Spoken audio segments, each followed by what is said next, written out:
تمام تصوراتی که درباره هوش در جامعه هست کاملا غلطه، بلکه یه تحقیقات علمی معتبر نشون داده که هوش بالا هیچ ربطی به این که شما بتونید مسائل پیچیده‌ای رو حل کنید یا در درس‌هایی که داشتید نمره بالایی بگیرید نداره و این کاملا اشتباهه. ما در این ویدیو قراره یه سری از ویژگی‌هایی رو بهتون معرفی کنیم که افراد باهوش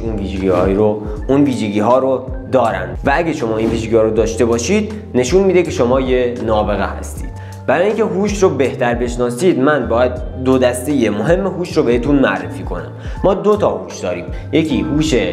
در واقع منطقی و استدلالی که به IQ معروفه و هممون به IQ میشناسیمش، و اما هوش دیگه که هوش مهمتری هم هست و در واقع اهمیتی که داره خیلی بارزتر از IQ هست، EQ یا همون هوش هیجانی هست. و جالبه که بدونید شما EQ و همون هوش هیجانی رو میتونید گسترش بدید و بیشترش کنید، یعنی بر اساس روابطی که دارید، کارهایی که میکنید، تمرینهایی که دارید، این هوش هیجانی رو میتونید گسترش بدید و بیشترش کنید. اما IQ یه چیزی که به ژنتیک شما برمیگرده و یه حد خاصی برای هر فرد داره و شما میتونید بسته به اتفاقایی که پیرامونتون افتاده و تمرینایی که دارید اون رو به حد اکثرش برسونید، ولی یه حد و سقف مشخصی داره و از اون بالاتر نمیتونید ببرید و IQ برخلاف EQ یا همون هوش هیجانی به ژنتیک شما بستگی داره. خب حالا که بخشای هوش رو فهمیدید میریم سراغ ویژگی اول افراد باهوش. اولین ویژگی افراد باهوش مهمترین ویژگی اوناست. در واقع افراد باهوش همیشه به خودشون و اون چیزی که میدونن شک دارن و همیشه احساس میکنن که هیچی نمیدونن. در واقع جمله معروفی داریم که میگه هر چی بیشتر میدونید بیشتر میدونید که نمیدونید، و این جمله نشون میده که شما وقتی یه مبحثی رو آغاز میکنید به خوندنش، هر چی بیشتر میخونید میفهمید که چقدر این مبحث گسترده بوده و تصوری که شما داشتید از اون چقدر کوچیک بوده، و هر چی دارید بیشتر میرید در عمق اون غرق میشید هنوز یه چیزی برای ادامه دادن داره. و در واقع این مهمترین ویژگیه که افراد باهوش دارن و میدونن که خیلی اون مبحث گسترده است و هیچ وقت احساس کامل بودن ندارن.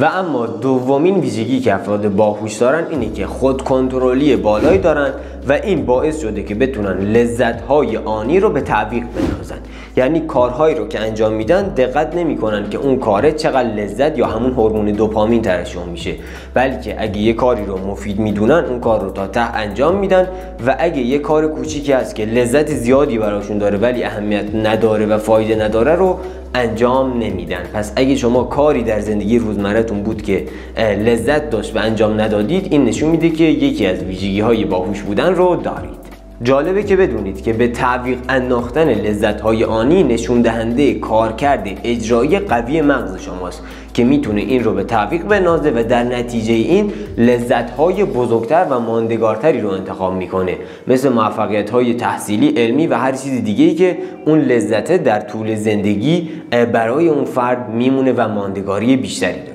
سومین ویژگی رو تحقیقات دانشگاه وین نشون داده که یه دانشگاه معتبری که اومده تحقیق انجام داده روی افراد باهوش و به یه ویژگی جالبی رسیده که توی تمام افراد باهوش این ویژگی وجود داشته. و اما این ویژگی چیه؟ نشون داده که افرادی که باهوش هستن برخلاف بقیه شوخ طبعی بیشتری دارن و اصطلاحاً تنزن، یعنی اون مغزشون اونقدر کار کرده و کار میکنه که میتونه آنن و در لحظه یه مبحثی رو بسازه و یه چیز تنزی رو به وجود بیاره که نشون دهنده پردازش قوی و سریع مغز اونا بوده که تونسته یهو و در کوتاه‌ترین زمان یه مبحثی رو که کمدی هست و در واقع طنز زیادی داره رو توی اون حرف جا بده. چهارمین ویژگی افراد باهوش خیلی برام جالب بود، چون که نشون میداد افرادی که هوش بالایی دارن تنهایی رو بیشتر ترجیح میدن تا اینکه در یه اجتماع قرار بگیرن و در یه جمعی باشن. علت این چیه؟ اینه که افراد باهوش تخیلات بالاتری دارن و راحت‌تر میتونن با مغز خودشون ارتباط بگیرن و اون چیزایی رو که دوست دارن رو در ذهنشون به وجود میارن و برای همین تنهایی رو ترجیح میدن به تنهایی که با اونها نیستن.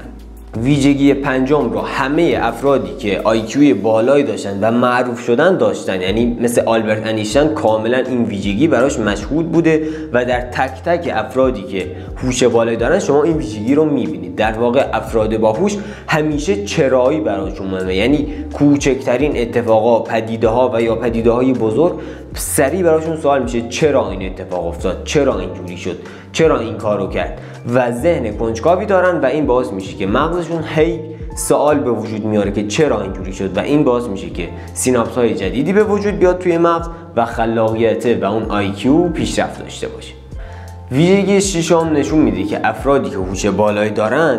به محرک های محیطیشون خیلی حساس ترن، یعنی ممکنه نور خورشید، نمیدونم یه بوی ساده یا هر چیزی که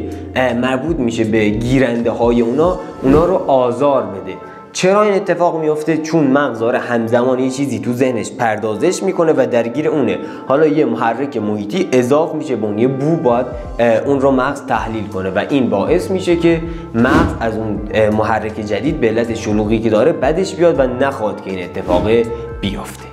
ویژگی هفتم خیلی جذابه چون نشون میده که افرادی که هوش بالایی دارن تعصبی نیستن، یعنی اگه یه مبحثی رو قبلا احساس کردن که کاملا درسته و هیچ نقصی نداره، وقتی که به شواهد جدیدی میرسن، به مطالب جدیدی میرسن که اون حرف قبلی رو نقص میکنه، هیچ تقابلی برای اون نشون نمیدن و میپذیرن و میبینن که آره این داره اون حرف رو نقض میکنه، ولی چون درسته این درستی رو میپذیرن و در واقع تعصبی بهش نشون نمیدن. ویژگی هشتم افراد باهوش برمیگرده به یه جمله از آقای فاینمن که در واقع میگه که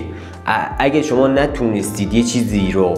بیاید خیلی ساده توضیح بدید، یعنی شما اون چیز رو به اندازه کافی درک نکردید که نتونستید سادهش کنید و توضیح بدید. و در واقع افراد باهوش میتونن مسائل و چیزای پیچیده‌ای که وجود داره رو با مثالهای مختلف یا با توضیحاتی خودشون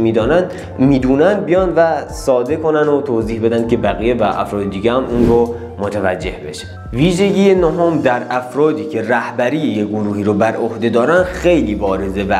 تقریبا همه رهبرها و لیدرهای موفق دنیا این ویژگی رو داشتن که میتونن راحت با افراد مختلف ارتباط بگیرن و با اونا همدردی داشته باشن و آگاهی داشته باشن از ذهن اونا که ببینن چه معضلات و مشکلات و نمیدونم چیزایی دارن و اونا رو خوب درک کردن و تونستن با اونا به خاطر درکی که از اونا دارن ارتباط بگیرن و با همدیگه سازش داشته باشن. خب ما 9 تا از ویژگی افراد باهوش رو گفتیم. شما اگه این ویژگی ها رو داشتید یه فرد باهوش هستید. ممکنه که یه سری از این ویژگی ها در شما بارزتر و یه سری هم کمتر خودشون نشون بده، اما باید بدونید که IQ چیزیه که شما دارید و میتونید اون رو با تمرین هایی که وجود داره به حد اکثر برسونید. اما EQ یا هوش هیجانی که خیلی مهمتر از IQ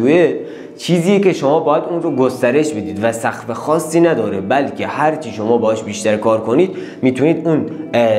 در واقع نورون هایی که توی مغزتون هست رو قوی تر کنید و بتونید ارتباط بهتری بگیرید با مغز تا پردازش ها و چیزهای قوی تری رو بسازید و EQ و هوش هیجانی خودتون رو بالا ببرید. من قبلا یه ویدیو درست کردم که نشون داده که اگه شما باهوش باشید ولی دستاوردی نداشته باشید یعنی تنبل هستید و توی اون ویدیو توضیح میدم که چطور یه فرد نابغه و باهوش بیاد تنبلی رو کنار بذاره و شروع کنه به آوردن دستاوردها و درخشش داشته باشه. و شما هم اگر دوست دارید که من ویدیویی بذارم که چجوری IQ و EQ خودتون رو تقویت کنید میتونید توی کامنت ها بگید و شما هم باید بگید که کدوم یکی از این 9 تا ویژگی رو داشتید یا کدوم رو بیشتر دوست داشتید. من محمد گردیکار هستم و اینجا در کنار هم کمک میکنیم که بتونیم با هم دیگه پیشرفت کنیم و موفقیت هم رو ببینیم. خوشحال میشم که این ویدیو رو لایک کنید و کانال ما رو هم سابسکرایب کنید. مثل ستاره بدرخش.